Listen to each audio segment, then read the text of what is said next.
Hello everyone, कैसे हो आप सब लोग। उम्मीद करते हैं सब बढ़िया ही तो कर रहे होंगे। चलो शुरू करते हैं आज का क्लास। तो आज का क्लास बेसिकली क्या होगा कि एक वन शॉट वीडियो का जो कि एक क्लास 10 का केमिस्ट्री का पहला चैप्टर है केमिकल रिएक्शंस एंड इक्वेशंस। तो इसमें हम क्या समझेंगे, इसमें हम ये समझेंगे कि आप केमिकल रिएक्शन कैसे समझेंगे, केमिकल रिएक्शन कैसे लिखेंगे, केमिकल रिएक्शन जब होता है क्या क्या चेंजेस होता है, और बहुत कुछ है जो हम आगे डिस्कस करेंगे। ठीक है, तो आज का क्लास इधर से हम शुरू करते हैं। तो हमारा पहला क्वेश्चन ये है कि what are chemical reactions. Chemical reaction होता क्या है?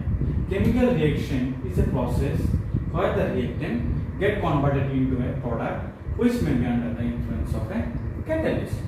तो बेसिकली इधर पे कहा गया है ये है कि जब केमिकल रिएक्शंस होता है कहीं पे, लैब पे और आपके सामने, मतलब कहीं पे भी, हर जगह केमिकल रिएक्शंस हो रहा है।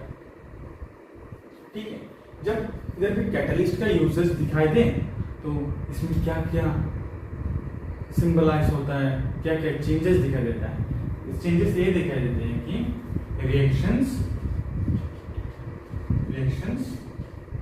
बहुत फास्ट होता है। रिएक्शंस बहुत फास्ट होता है।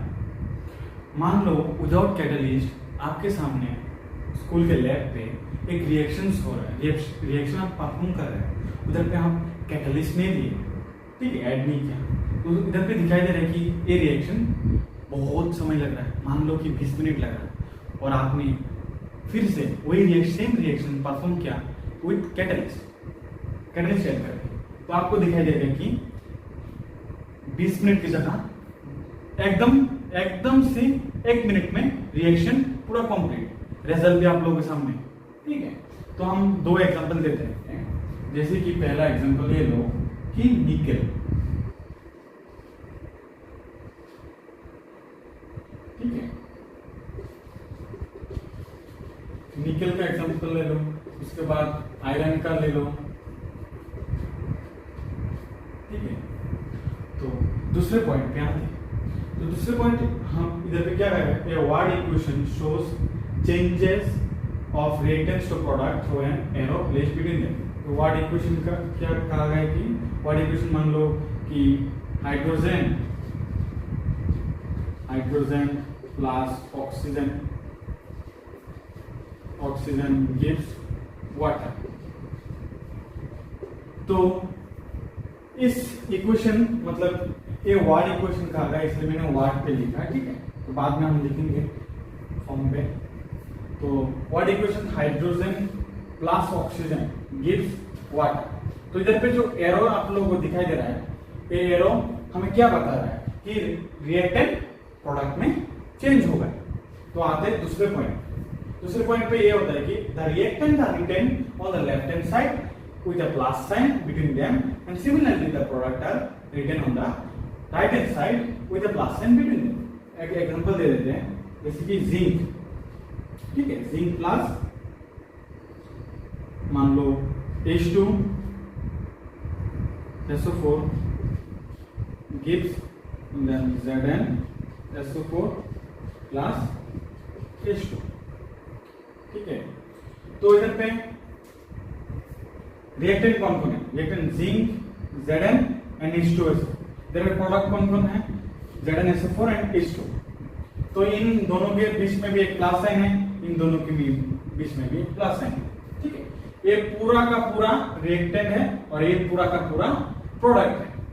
ठीक है, तो reactant are written on the left hand side, जो ये लेफ्ट हैंड साइड है, जो रिएक्टेंट हमेशा लेफ्ट हैंड साइड में लिखा जाता है।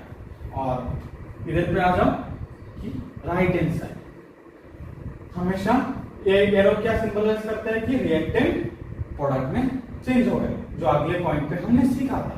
तो इसी पॉइंट में हमें क्या बता रहा है कि रिएक्टेंट तो प्रोडक्ट में चेंज हो गया, तो प्रोडक्ट किन साइड में प्लेस होगा? राइट हैंड साइड में, RHS। ठीक है, इधर इस पॉइंट में यही कहा है। तो उसके बाद अगले पॉइंट पे आते हैं कि the arrow head points towards the product and shows the direction of the reaction. मान लो और एक एग्जांपल ले लेते हैं, जैसे कि Mg plus O2 gives MgO, ठीक है। तो इधर पे एक एरो जो है एरो का head, this is head of an arrow. Arrow का हेड क्या सिंबलाइज करते हैं? एरो का हेड ये सिंबलाइज करते हैं कि रिएक्शन कौन सी डायरेक्शन में हो रहा है, ये फॉरवर्ड डायरेक्शन में हो रहा है। एरो से हमें पता चलता है कि रिएक्शन का डायरेक्शन, ठीक है, कंप्लीट। तो आगे आते हैं दूसरे स्लाइड। तो हम आ गए हैं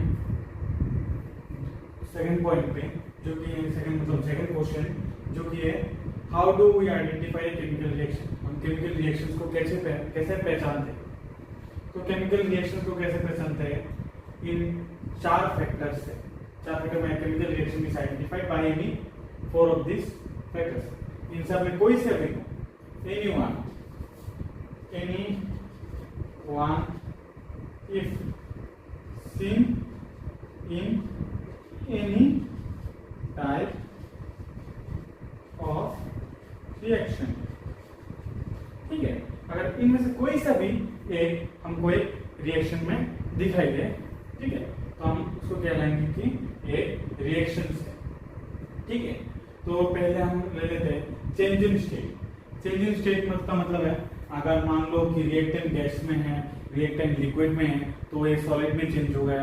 अगर रिएक्टेंट सॉलिड में है तो ये गैस में चेंज हो गए। तो एग्जांपल ले लेते हैं कि ये HCl जो कि एक गैस है, उसके बाद एमोनिया जो कि एक गैस है, तो देता क्या है?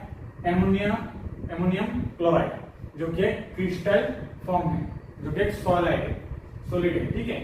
तो उसके बाद आ जाते हैं कि change in colour. Change in colour का मतलब होता है कि अगर मान लो कि रिएक्शन से पहले मतलब रिएक्टेंट पीला था, उसके बाद रिएक्शन के बाद प्रोडक्ट में जाके ये लाल हो गया, ठीक है। तो एग्जांपल ले लेते हैं कि Fe जो कि आयरन प्लस कॉपर सल्फेट जो कि ब्लू कलर का है, तो रिएक्शंस के बाद ये रिएक्टेंट है और रिएक्शंस के बाद क्या हुआ? जो फेरस सल्फेट बन गया। आयरन प्लस कॉपर सल्फेट क्या बन गया? Ferrous sulphate plus copper. तो फेरस सल्फेट कलर का क्या कलर होता है? तो कलर क्या होता है? कलर ग्रीन कलर होता है। और उसके बाद कॉपर, ठीक है। और उसके बाद आ जाते हैं कि evolution of gas, third point, ठीक है। तो इवोल्यूशन ऑफ गैस में क्या? Zinc plus H2SO4। तो ये जिंक है, सल्फ्यूरिक एसिड है, तो ये दोनों रिएक्टेंट है, जो कि हम पिछले स्लाइड में भी देखा था कि एग्जांपल यूज किया था। तो उसके बाद जिंक और सल्फ्यूरिक एसिड मिलकर क्या बन गया? Zinc sulphate plus H2। तो H2 इधर से रिमूव हो गया एज ए गैस, ठीक है, वो गैस बन गया। H2 आपको तो मालूम है हाइड्रोजन एक गैस होता है। तो उसके बाद आ जाते हैं हम चेंज इन टेम्परेचर। तो चेंज इन टेम्परेचर में हम एग्जांपल ले लेते हैं कि मान लो CaO, ठीक है, चूना जो होता है, हिंदी में हम चूना कहते हैं, ठीक है। तो चूना को हम अगर पानी में एक मतलब बाल्टी में अगर चूना को भिगोते हैं तो बहुत हीट रिलीज होता है, बुट बुट बुट बुट बुट करके बहुत हीट रिलीज होता है। तो चूना जो कि एक कैल्शियम ऑक्साइड प्लस H2 क्या देते हैं? कैल्शियम हाइड्रोक्साइड, ठीक है। तो आ जाते हैं नेक्स्ट पॉइंट पे, according to law of conservation of mass, ठीक है। तो law of conservation of mass क्या बताता है हम लोग को कि matter can neither be created और destroyed in a chemical reaction। मतलब अगर मान लो कि सेम एग्जांपल ले लेते हैं, मान लो कि एग्जांपल ये लेते हैं कि HCl plus NH3 gives NH4Cl, ठीक है। तो मान लो इनका भी एक मास है, इनका भी एक मास है, और ये पूरा कंपाउंड का भी मास है। तो अगर देखा जाए कि रिएक्शन से पहले मतलब रिएक्टेंट में कुछ मास होगा, ठीक है। तो प्रोडक्ट में भी कुछ मास होगा। तो लॉ ऑफ कंजर्वेशन ऑफ मास हमें क्या बताता है कि रिएक्टेंट में जो मास होगा इन दोनों को मिला के प्रोडक्ट में भी सेम ही मास होगा। ठीक है, आप कैलकुलेट करके देख लेना। ठीक है, अगर इधर में मान लो कि 16 मास होता है और इधर पे भी मास 16 ही होगा। ठीक है, मतलब मास कैन नाइदर बी क्रिएटेड, कुछ ज्यादा नहीं होगा इधर, या नाइदर डेस्ट्रॉयड, मतलब कम भी नहीं होगा, इक्वल रहेगा। ठीक है, आप कैलकुलेट करके देख लें। तो आ जाते हैं अगली स्लाइड पे।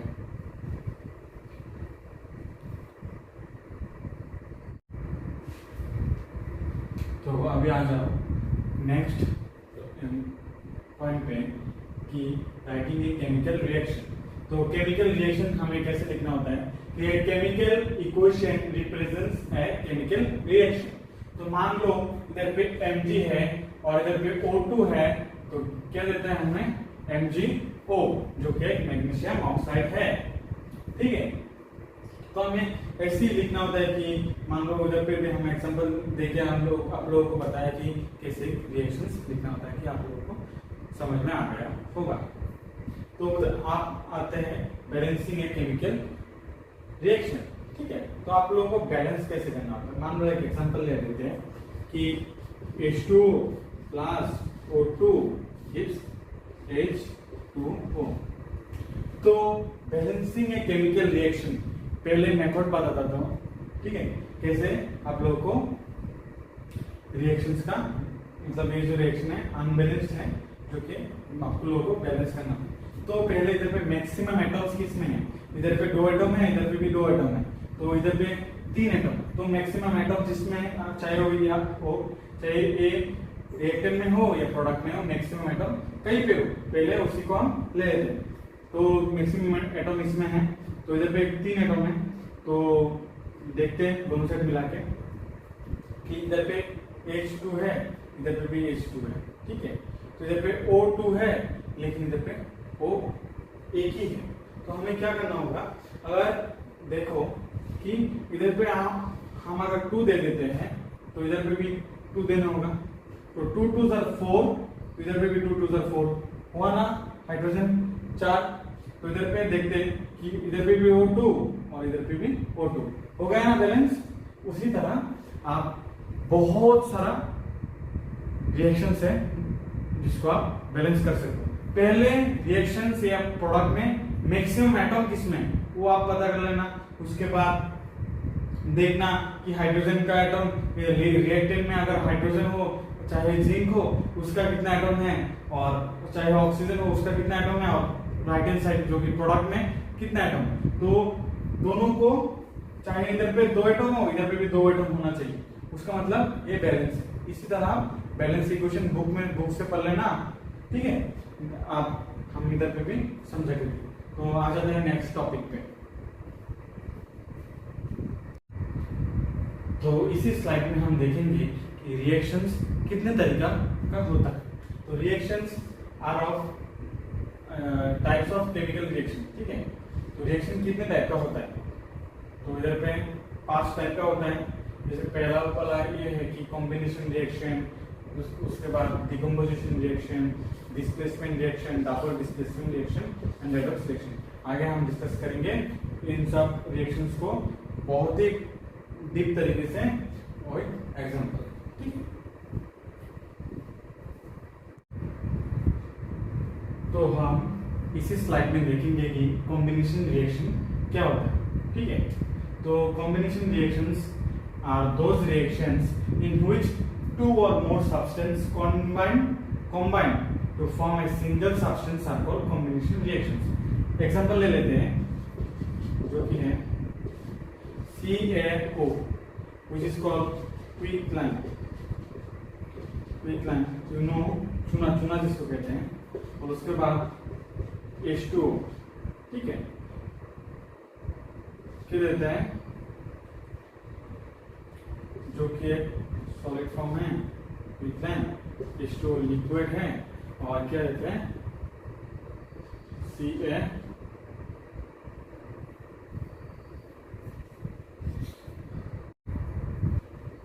सो हम इसी स्लाइड में देखेंगे कि मतलब कॉम्बिनेशन रिएक्शन क्या होता है।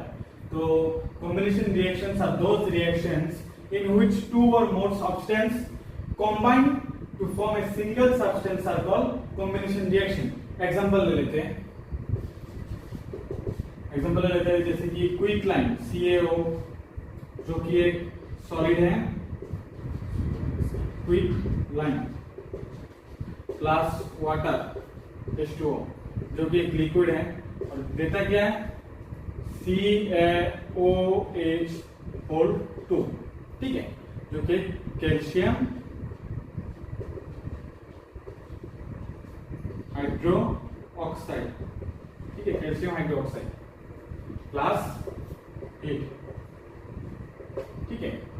तो ये दोनों मिला के क्या बना, एक सब्सटेंस बना, ठीक है, दो सब्सटेंस मिलके एक सब्सटेंस बना, इसको कहते हैं, मतलब दो जुड़ के एक को बनाया, इसको कहते हैं कॉम्बिनेशन रिएक्शन। ऑल गुड, चलो दूसरे स्लाइड पे आते हैं। तो इसी स्लाइड में हम पढ़ेंगे कि डिकम्पोजिशन रिएक्शन क्या होता है। तो डिकम्पोजिशन रिएक्शन पढ़ने से पहले मैं एक चीज आपको बता देता हूँ कि जो भी प्रॉब्लम हुआ आप लोगों का, प्रॉब्लम तो होगा ही ऑफ कोर्स, ठीक है, तो जो भी प्रॉब्लम होगा आप मेरे को कमेंट बॉक्स में कमेंट कर देना, I will reply your comment.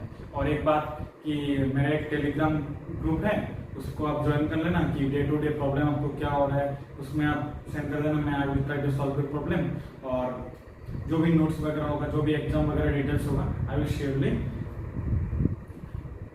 Send you the message और whatever notes needed in the group, ठीक है, जो भी इंफॉर्मेशन होगा I will send.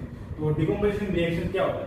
Decomposition reaction are those reactions in which a compound breaks or decomposes into two or more substance. ये पूरा उल्टा है कंपोजिशन का, ठीक है, कॉम्बिनेशन रिएक्शंस का। तो मान लो उधर पर हम देखा था एक और एक मिलके, ठीक है, इधर पे दो सब्सटेंस मिलके एक को बना है, ठीक है, इधर पे क्या हो रहा है, एक सब्सटेंस तोड़ के दो बन रहा है, इधर पे दो बन रहा है, ठीक है, दो बन रहा है। तो उसी का एक एग्जांपल ले लेते हैं, आपको बेहतर समझ में आएगा। एग्जांपल ये है कि जब कैल्शियम कार्बोनेट CaCO3 जो कि एक लाइमस्टोन है, अगर उसी को हम हीट करते हैं तो हमको क्या देता है, हीट करने से ये CaO जो कि क्विक लाइन है, क्विक लाइन, और जो कि एक सॉलिड फॉर्म, ये भी सॉलिड फॉर्म में है, तो और उसके साथ क्या देता है CO2 जो कि कार्बन डाइऑक्साइड है, ठीक है, जो भी गैस फॉर्म में, ठीक है, समझ में आएगा। एक तोड़ के दो बन रहा है, इधर पे दो, ठीक है, कंप्लीट। तो नेक्स्ट स्लाइड में आते हैं। तो इसी स्लाइड में हम पढ़ेंगे कि डिस्प्लेसमेंट रिएक्शन क्या होता है।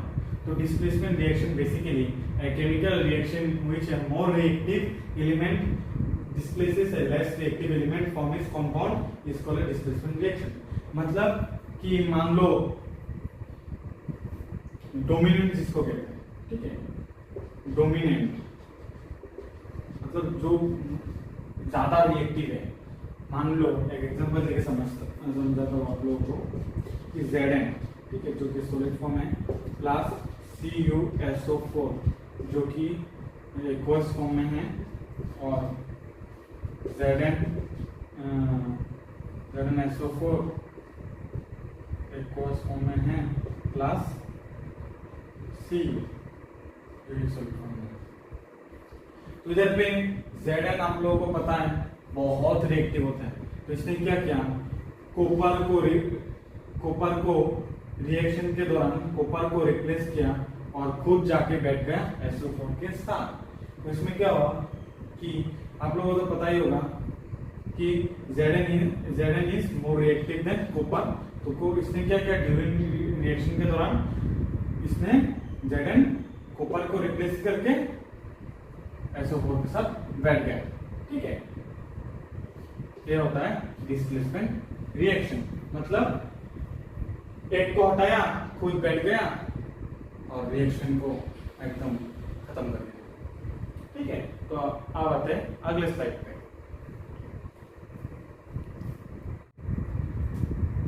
तो अभी क्या करते हैं, इसी स्लाइड में देखते हैं कि डबल डिस्प्लेसमेंट रिएक्शन होता क्या है। ठीक है, तो डबल डिस्प्लेसमेंट रिएक्शन बेसिकली ये होता है कि those reaction in which two compounds react by an exchange of ions to form two new compounds are called double displacement reactions। तो बेसिकली हम एग्जांपल लिया कि BaCl2 जो कि एक्वस सॉल्यूशन में है और NaSO4 जो कि एक एक्वस सॉल्यूशन है, उसके बाद BaSO4, उसके बाद 2NaCl। ठीक है, तो इन दोनों ने क्या किया, अपने ही आयंस को खुद के अंदर और खुद के बीच में इंटरचेंज कर लिया। ठीक है, दोनों ने इंटरचेंज मतलब BaCl2 को Na को दे दिया और NaSO4 को Ba को दे दिया। ठीक है, तो क्या हुआ, BaSO4 प्लस 2NaCl। एक बेरियम क्लोराइड है, सोडियम सल्फेट, और बेरियम सल्फेट जो कि व्हाइट प्रिसिपिटेट है, PPT। ठीक है, और सोडियम क्लोराइड। ठीक है, डबल डिस्प्लेसमेंट बेसिकली इतना ही होता है कि अपने दोनों के मतलब अगर दो कंपाउंड है, दोनों के बीच में इंटरचेंज कर लिया, मान लो BaCl2 को Na को दे दिया और NaSO4 को Ba को दे दिया, तो क्या बन गया प्रोडक्ट में, तो BaSO4 प्लस 2NaCl। ठीक है, तो अब हम पढ़ेंगे डबल डिस्प्लेसमेंट के बाद, तो अब हम पढ़ेंगे ऑक्सीडेशन रिएक्शन। ठीक है, ऑक्सीडेशन रिएक्शन। तो इसमें क्या होता है, इसमें मतलब पहला पॉइंट ये होता है कि एडिशन ऑफ ऑक्सीजन, उसके बाद रिमूवल ऑफ H2 और बोथ। ठीक है, तो उसके बाद क्या होता है, उसके बाद हम करेंगे रिडक्शन रिएक्शन।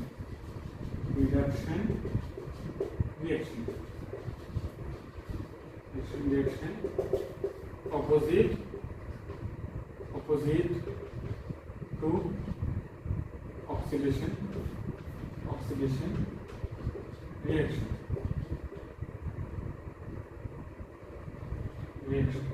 ओके, तो इसमें क्या होता है, इसमें एडिशन ऑफ H2 और रिमूवल ऑफ O2 उसके बाद और बोथ। ठीक है, तो हम एग्जांपल से पढ़ेंगे उसके बाद। तो अभी ले लेते हैं डस्टर ले लेते हैं। तो अभी हम पढ़ेंगे एग्जांपल से समझाऊंगा, रुको वेट।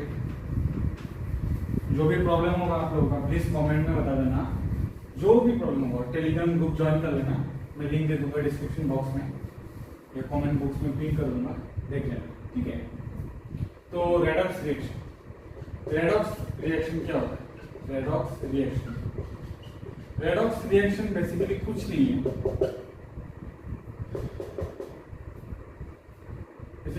है, redox reaction are those reaction in which both oxidation and reduction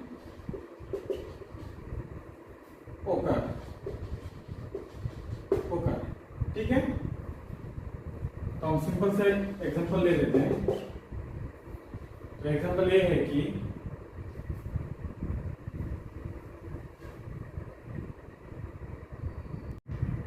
तो इधर पे एग्जांपल ये है कि CuO plus H2O gives Cu plus इधर पे H2O, ठीक है। एग्जाम्पल ये CuO प्लस H2 फिर CuO प्लस H2। इधर पे ऑक्सीडेशन देखिए, इधर पे CuO है और H2 है, तो H2 का क्या हुआ, इधर पे ऑक्सीडेशन हो गया, ऑक्सीडेशन जो कि एडिशन ऑफ ऑक्सीजन, और Cu को देखिए, Cu जो कि Cu बन गया, इधर पे क्या हुआ, addition of removal of oxygen, ठीक है। समझ में आ गया। CuO plus H2O gives Cu plus H2O। तो इधर पे हाइड्रोजन था तो प्रोडक्ट में क्या बन गया, H2O, जो कि एडिशन ऑफ ऑक्सीजन हुआ, तो इसको हम क्या कहते हैं, ऑक्सीडेशन रिएक्शन। और Cu से Cu बन गया तो रिमूवल ऑफ ऑक्सीजन, इसको हम क्या कहते हैं, ये कहते हैं कि ये रिडक्शन रिएक्शन है, oxidation reaction, removal of oxygen, reduction reaction,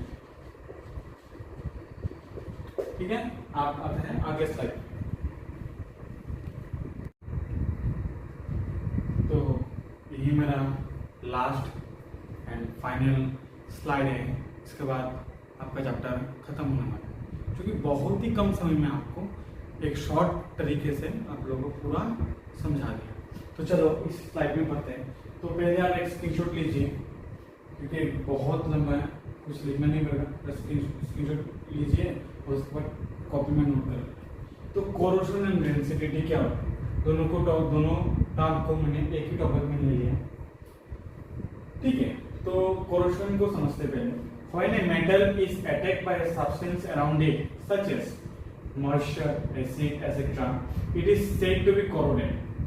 मतलब कोई सा भी एक आपके मतलब पास एक मेटल है जो कि आप देख रहे हो कि it has been attacked by moisture, मतलब आप मान लो खाली स्थान पे, मतलब खाली एक जगह आपके मतलब बाहर, ठीक है, घर के बाहर, उसमें आपने रखा मेटल को, उसके बाद आपने उसमें जंग लग गया, कोरोडेड, ठीक है। देन उसके बाद आप देखेंगे, ठीक है सर।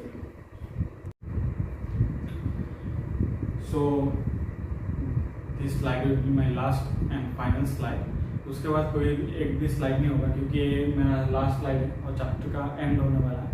तो बहुत ही शॉर्ट टाइम में, बहुत ही कम समय में मैंने पूरा चैप्टर आप लोगों को समझाया, बहुत ही शॉर्ट तरीके से आप लोगों को पूरा डिस्क्रिप्शन। तो चैप्टर के एंड में हम आ गए। तो इधर पर आप देख सकते हैं कि कोरोशन एनर्जी हमारा चैप्टर का लास्ट टॉपिक है।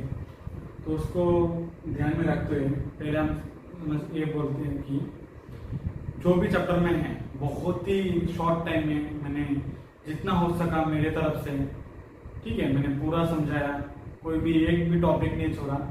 तो 30 मिनट्स में या 40 मिनट्स में मैं पूरा चैप्टर मतलब कंप्लीट करना, तो आप भी समझते हैं कि कैसे एक टीचर समझाता है, ठीक है। तो अगर आप लोगों को डिस्क्रिप्टिव वे में 2-3 लेक्चर में आप लोगों को समझना होता है तो मेरे को कमेंट बॉक्स में बता देना, तो surely I will provide another video of this, ठीक है। तो कोई सा भी अगर प्रॉब्लम हो आप लोगों को तो कमेंट बॉक्स में कमेंट कर देना, श्योरली आई विल रिप्लाई। और टेलीग्राम ग्रुप ज्वाइन करना मत भूलिएगा, क्योंकि जब पे मैं नोट्स और जो भी एग्जाम रिलेटेड इन्फॉर्मेशन होगा सभी शेयर करूंगा, ठीक है। और ये वीडियो देखने के बाद आप लोगों को अगर मेरा क्लास अच्छा लगे तो डू लाइक एंड सब्सक्राइब, ठीक है। तो सपोर्ट करते रहना, ठीक है। ये मेरा फर्स्ट वीडियो है। तो कोरोशन नेचुरली समझते हैं, ठीक है। तो कोरोशन समझते पहले, a metal is attacked by a substance around it such as moisture, acid, ठीक है। तो क्या होता है कि a metal is attacked by substance around it such as moisture, acid, etc. It is said to be corroded, and this process is called corrosion. The black coating on silver and the green coating on copper are other example of corrosion. तो इधर दो example दिया गया है कि मतलब जो भी मतलब आपके बगल में या घर के बाहर और अगर कोई सा भी मान लो सिल्वर आपने बहुत दिन से, तो मतलब 5-6 दिन से आपने अपने बाहर फेंक के रखा, तो आप लोग क्या देखेंगे कि ब्लैक कोटिंग उसमें फॉर्म हो गया। तो इसका मतलब ये है कि एक कोरोशन हो रहा है, ठीक है, कोरोशन उसमें स्टार्ट हो गया। और आप अगर कॉपर को देखेंगे, अगर आप कॉपर को बाहर फेंक के रखते हैं तो इसमें क्या होता है कि ग्रीन कोटिंग फॉर्म होता है, जो कि एक कोरोशन का साइन है। तो दूसरे लाइन में मतलब दूसरे टॉपिक पे आते हैं। तो corrosion causes damage to car bodies, bridges, metals, especially those of iron. Corrosion of iron is a serious problem. ठीक है, तो जो भी आप लंबा लंबा ब्रिज देखते हैं, जो भी मतलब कार बॉडीज देखते हैं, मेटल्स देखते हैं, कि ये सब अगर हम बहुत दिनों के लिए बाहर फेंक के रखते हैं एयर में, ठीक है, एटमॉस्फेयर में रखते हैं, तो इधर पे एयर का है एक्शन है, एयर का अटैक है, उसके बाद ऑक्सीजन का है अटैक है, ठीक है, उसको मतलब बहुत क्या होता है कि जंग लग जाता है उसमें, ठीक है। तो इसका मतलब जंग लगने का मतलब है कोरोशन स्टार्ट हो गया। तो उसके बाद हम समझते हैं रेंसिडिटी। रेंसिडिटी एक्चुअली क्या होता है, कुछ नहीं, when fats and oils are oxidized they become rancid, ठीक है, and their smell and taste change. Usually substances which prevent oxidation are called oxidants, ठीक है, are added to food, fats and oils. Keeping food in air light containers helps to slow down oxidation. This prevents food from becoming rancid and hence chips are flushed with nitrogen to prevent rancidity. आप लोगों ने देखा होगा कि मतलब अगर हम पूरी जो बेलते हैं ना, उसको फ्राई करते हैं पूरी को, और कोई सा भी एक चीज को हम फ्राई करते हैं, तेल में तो फ्राई करते हैं ना, अगर तेल बहुत दिन पुराना हो उसमें क्या होता है, हमारा पेट खराब हो जाता है, मतलब बहुत पेट में बहुत सारा प्रॉब्लम होता है। उसका मतलब ये है कि ये जो फैट्स ऑयल्स हैं वो रैंसिड हो गए, बहुत दिन पुराना हो गया, इसका मतलब वो रैंसिड हो गया वो, ठीक है। तो उसका मतलब जो तो अभी जो मार्केट में नया फॉर्चून का तेल, सलोनी का तेल, बहुत रानी कंपनी का तेल, उसमें जो तेल आता है उसमें क्या मिला दिए गए, एंटीऑक्सीडेंट्स जो कि ऑक्सीडेशन प्रिवेंट करता है, एंटीऑक्सीडेंट्स, ठीक है। और आप देखेंगे भी, आप लोग तो चिप्स खाते होंगे, चिप्स में एक हवा निकलता है, जो कि हवा नहीं है, एक्चुअली वो नाइट्रोजन गैस होता है, जो कि नाइट्रोजन गैस पैकेट के अंदर चिप्स के साथ फिल इसलिए किया जाता है कि वो ज्यादा देर तक पैकेट में रहे, वो भी सेफ एंड हेल्दी, तो ताकि रेंसिडिटी ना हो चिप्स खाने के बाद, ठीक है। तो thank you for watching my video. तो भूलना मत कि मेरे चैनल को सब्सक्राइब और लाइक करने के लिए। अगर कोई सा भी प्रॉब्लम हो तो कमेंट बॉक्स में जरूर कमेंट करना। और ये मेरा फर्स्ट वीडियो था यूट्यूब पे, थोड़ा बहुत दिक्कत हुआ तो प्लीज़ डोंट माइंड, आगे से हम और बेहतर बनेंगे, थोड़ा थोड़ा करके। हिंदी भी मेरा थोड़ा प्रॉब्लम है, तो डोंट माइंड, आगे जाके ठीक होगा, जरूर ठीक। तो आपको मेरे दिल से और दिल के अंदर से एक थैंक यू, ठीक है। आप अगर कोई सा भी प्रॉब्लम हो कमेंट बॉक्स में जरूर कमेंट कर देना, I will surely reply your comment, ठीक। तो मेरे क्लास को देखने के लिए जो कभी देखता है उसको एक बड़ा सा थैंक यू।